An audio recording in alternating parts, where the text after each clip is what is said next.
श्री स्वामी समर्थ. स्वामी महाराजांच्या कृपेने तुमच्या सर्व इच्छा मनोकामना पूर्ण हो. ऑलराऊंडर या मराठी यूट्यूब चॅनलवर तुमचं मनापासून स्वागत आहे. उद्या आहे आषाढी अमावस्या, दीप अमावस्या. तसेच याच अमावस्येला गटारी अमावस्या म्हणून देखील ओळखलं जातं. आणि विशेष म्हणजे उद्या गुरुपुष्यामृत योग देखील आहे. आणि या योगामध्ये जर आपण काही उपाय केले, काही सेवा केल्या तर त्या खूप म्हणजे खूप प्रभावी ठरत असतात आणि आपल्याला त्याचे 1000 पटीने पुण्यफळ हे प्राप्त होत असतं. आता अमावस्या तिथी ही आपल्या पितरांची सेवा करण्यासाठी असते, हे तुम्हा सर्वांनाच माहीत आहे. ज्यांनी आपल्याला जन्म दिला, ज्यांच्या कुळात आपण वाढलो, ज्यांची परंपरा आणि नाव आपण पुढे नेत आहोत, अशा आपल्या कुळातील दिवंगत व्यक्तींचा अर्थात पितरांचा सदैव आदर करावा. शक्य तेवढी सेवा करावी आणि दर अमावस्येला त्यांच्या नावे पूजन करावे, स्मरण करावे आणि मनोमन त्यांना वंदन करावे. त्यांच्या नावे दानधर्म केल्यास पुण्य लाभते आणि त्यांचा आशीर्वाद पुढच्या पिढ्यांनाही लाभतो. पितरांची सेवा केल्याने त्यांचे पितृलोकात गमन होते आणि सेवा करणाऱ्या मनुष्याचे जीवन सुखी आणि समृद्ध होऊन ज्यांना संतान नाही त्यांना संतान प्राप्ती होते. घरात नेहमी वातावरण तंग राहत असल्यास, घरात सतत भांडण तंटा कटकटी होत असल्यास, यापैकी कोणत्याही कारणाने घरातील सदस्याचे मन अस्वस्थ बेचैन होत असल्यास, पितरांची सेवा केल्याने घरातील वातावरण सुधारून प्रसन्न वाटते. मुलांचे आई वडिलांशी वारंवार खटके उडत असल्यास, पती पत्नीमध्ये विकोपाची भांडणे होत असल्यास, पितरांची सेवा केल्याने भांडणे वादविवाद कमी होतो व कुटुंबात सौख्य नांदते. घरात सतत आजारपण येत असेल किंवा कोणत्या ना कोणत्या कारणाने आर्थिक अडचणी निर्माण होत असल्यास, पितरांच्या सेवेने आरोग्य उत्तम लाभून आयुष्य वृद्धी होते. पितरांच्या सेवेने समाजातील सर्व लोकांशी संबंध सुधारतात. कोणाकडून फसवणूक होत नाही. शेती, व्यवसाय, नोकरी संबंधित व्यक्तींशी संबंध सुधारतात. प्रगतीतील अडथळे दूर होतात. पितराच्या सेवेने स्थावर मालमत्ता, संपत्ती यांचा लाभ होऊन कुटुंबास मन स्वास्थ्य लाभते व आत्मविश्वास वाढतो. बाहेरील बाधांचा, हितशत्रूंचा उपद्रव होत नाही. अकाली मृत्यू देखील टळतो. आपले पूर्वज केवळ त्यांचे स्मरण केल्यानेही तुष्ट होतात. यासाठी दर अमावस्येला त्यांचे मनापासून स्मरण करा. आपण जो स्वयंपाक करतो त्यातलाच थोडा भाग पितरांच्या नावे काढून कावळ्याला, गाईला नाहीतर कुत्र्याला खाऊ घाला. त्यांच्या रूपे पितर तृप्त होऊन समाधानी पावतात. पितरांच्या आवडीचा पदार्थ केल्यास एखाद्या गरजू व्यक्तीला तो पितरांच्या नावे दान करा. एखाद्याचा आत्मा तृप्त झाला की पितरही तृप्त होतात. यथाशक्ती दान करा, सेवा करा. यातून जे आत्मिक समाधान मिळते ते शब्दात सांगणे शक्य नाही.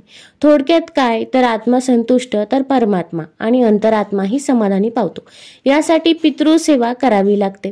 आता दर अमावस्येला आपण ही पितृसेवा करू शकतो. आता या अमावस्येला आपण आवर्जून या सेवा करायच्याच आहे, कारण की या अमावस्येला अनेक शुभ योग देखील जुळून आलेले आहे. आता कोणते उपाय करावे, कोणत्या सेवा कराव्या हे जाणून घेण्यापूर्वी तुम्ही चॅनलमध्ये नवीन असाल तर ऑलराऊंडर या चॅनलला लाईक करा व सबस्क्राईब देखील करा. तसेच कमेंटमध्ये श्री स्वामी समर्थ किंवा हर हर महादेव किंवा अगदी ओम पितृदेवताय नमः लिहायला विसरू नका, की जेणेकरून आपल्याला देखील आपल्या पितरांचा आशीर्वाद हा प्राप्त होईल. तसेच शेजारील नोटिफिकेशन बेल देखील प्रेस करा, जेणेकरून मी जेव्हा पण व्हिडिओ बनवेल तर तो व्हिडिओ तुम्हाला अगोदर दिसेल. आता अमावस्येच्या दिवशी आपण सकाळी लवकर उठायचं आहे. अगदी तुम्ही ब्रह्ममुहूर्तावरती उठलं तरी पण चालेल. या दिवशी आपल्याला कावळ्याला एक वस्तू खाऊ घालायची आहे, पण त्यासोबत आपण कुत्र्याला देखील एक वस्तू खाऊ घालायची आहे. कारण की अमावस्येच्या दिवशी पूर्वज हे पृथ्वीवरती येत असतात आणि ते कोणत्या ना कोणत्या स्वरूपामध्ये आपल्या समोर येत असतात. त्यामुळे या दिवशी आपल्याकडून जेवढी सेवा होईल तेवढी सेवा आपण या दिवशी आवर्जून करायचीच आहे. आता एक तांब्या भरून पाणी घ्यायचं आहे. त्यामध्ये 2 थेंब गंगाजल टाकावं. त्यात थोडेसे काळे तीळ टाकायचे आहे आणि आपण घराच्या बाहेर जायचं आहे किंवा अगदी टेरेसवरती गेला तरी पण चालेल. दक्षिण दिशेकडे आपण हे पाणी टाकायचं आहे आणि जेव्हा हे पाणी टाकत असतो तेव्हा ते पाणी आपल्या पायावरती पडणार नाही याची देखील काळजी घ्यायची आहे. आता हे पाणी जेव्हा आपल्या हातामध्ये असतं, तांब्या हातामध्ये असतो, तेव्हाच आपण आपल्या पूर्वजांचं स्मरण करायचं आहे. पूर्वजांकडे माफी मागायची आहे. माझ्याकडून जर काही चूकभूल झाली असेल, घरातील लहान्याकडून मोठ्यांकडून जर काही चुका झाल्या असतील तर त्याबद्दल आम्हाला माफ करावे. पण इथून पुढे आमच्याकडून जशी सेवा होईल तशी सेवा आम्ही तुमची नक्की करू, असे आपण आपल्या पूर्वजांना म्हणायचं आहे. त्यानंतर ओम पितृदेवताय नमः, ओम पितृदेवताय नमः या मंत्राचा जेवढ्या वेळा शक्य होईल तेवढ्या वेळा जप करायचा आहे आणि हे पाणी आपण तिथे दक्षिण दिशेला टाकायचं आहे. आता हे पाणी टाकून झाल्यानंतर आपल्या पितरांच्या आत्म्याला शांती मिळो, तसेच त्यांना मोक्ष प्राप्त हो यासाठी देखील प्रार्थना करायची आहे. त्यानंतर तुमच्या आयुष्यामध्ये जर काही अडचणी अडथळे असतील तर त्याबद्दल देखील तुम्ही तुमच्या पितरांना सांगू शकता. तसेच आपण म्हणायचं आहे की तुमचा आशीर्वाद आमच्यावरती सदैव असू द्या. आता यानंतर आपल्या आणखीन देखील काही सेवा करायची आहे। आता जेव्हा पितृपक्ष असतो तेव्हा आपण कावळ्यांना अन्न हे देत असतो, कारण की कावळे हे आपल्या पूर्वजांच्या आपल्या पितरांच्या रूपामध्ये येत असतात असे म्हणतात। त्यामुळे आपण देखील या दिवशी कावळ्याला एक वस्तू खाऊ घालायची आहे। अगदी तुम्ही छतावर ही वस्तू ठेवू शकता किंवा घराबाहेर देखील ही वस्तू ठेवली तरी पण चालेल। त्याचसोबत आपण कुत्र्याला देखील एक वस्तू खाऊ घालायची आहे। आता सर्वात प्रथम आपण थोडासा भात शिजवून घ्यायचा आहे। आता हा भात शिजवत असताना आपण त्यामध्ये मीठ टाकायचं नाही, तर अळणी भात शिजवायचा आहे। आता हा भात फक्त आपण आपल्या पितरांसाठी घ्यायचा आहे, इतर कोणीही हा भात खायचा नाही किंवा अगोदरचा भात असेल तर तो देखील घ्यायचा नाही। पितरांसाठी आपण हा स्पेशल नवीन भात बनवायचा आहे। आता हा भात थंड झाल्यावरती आपण एखाद्या पत्रवाळीवरती एखाद्या पुठ्ठ्यावरती काढायचा आहे। शक्यतो तुम्ही पत्रवाळी पुठ्ठ्यावरतीच काढावा, की जेणेकरून आपण बाहेर ठेवला तरी पण आपण ते घरामध्ये आणलं नाही तरी पण चालेल। तसेच आता हा उपाय कोण करू शकतं, घरातील कोणत्याही व्यक्तीने हा उपाय केला तरी पण चालेल, पण शक्यतो जरी घरामध्ये जी काही वडीलधारी व्यक्ती असतील, आजी असतील किंवा आजोबा असतील तर त्यांनी हा उपाय करावा। आणि त्यांना जर करणे शक्य नसेल तर अशा वेळेस तुम्ही जरी हा उपाय केला तरी पण चालेल। फक्त सूतक असेल किंवा मासिक धर्म असेल तर या काळामध्ये आपल्याला हा उपाय करता येणार नाही, याची आपण काळजी घ्यायची आहे। आता हा उपाय करताना आपण भात पत्रवाळी पुठ्ठ्यावरती ठेवायचा आहे। त्यानंतर आता आपल्याला थोडंसं दही घ्यायचं आहे। आता दही नसेल तर अगदी दुधामध्ये लिंबू पिळून तुम्ही त्याचं लगेच दही बनवू शकता। ते दही तरी 2 चमचे आपण त्या भातावरती टाकलं तरी पण चालेल। आता आपल्याला थोडंसं खडी साखर घ्यायची आहे आणि खडी साखरेचं पाणी तयार करायचं आहे। आता खडी साखरेचं पाणी तुम्ही एखाद्या छोट्याशा वाटीमध्ये ठेवू शकता।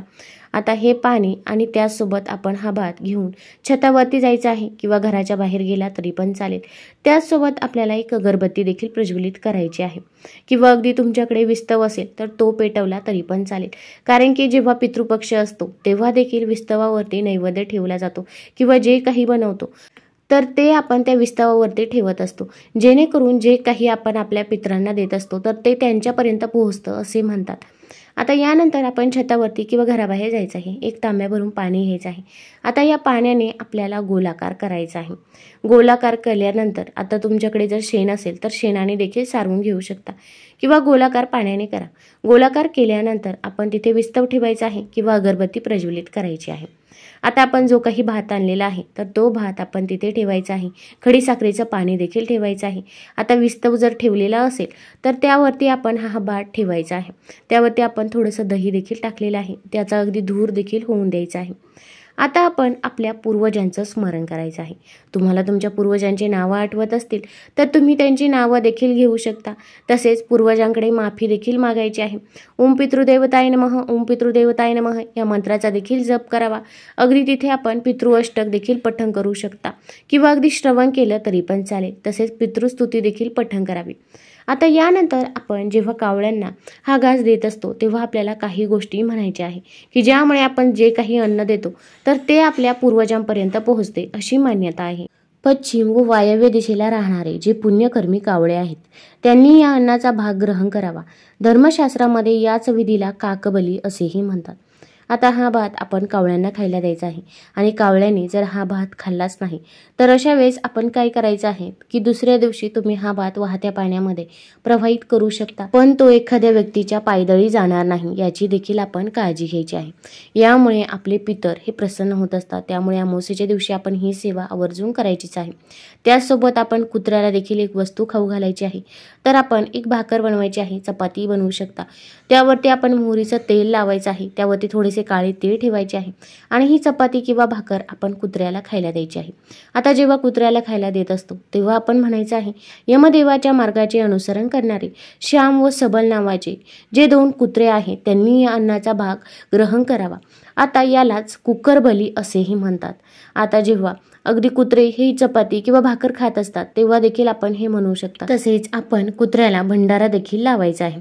तुम्हाला जर हा व्हिडिओ आवडला असेल तर आपल्या ऑलराऊंडर या चॅनलला लाईक करा, सबस्क्राईब करा, कमेंटमध्ये पितृदेवताय नमः लिहायला विसरू नका। धन्यवाद।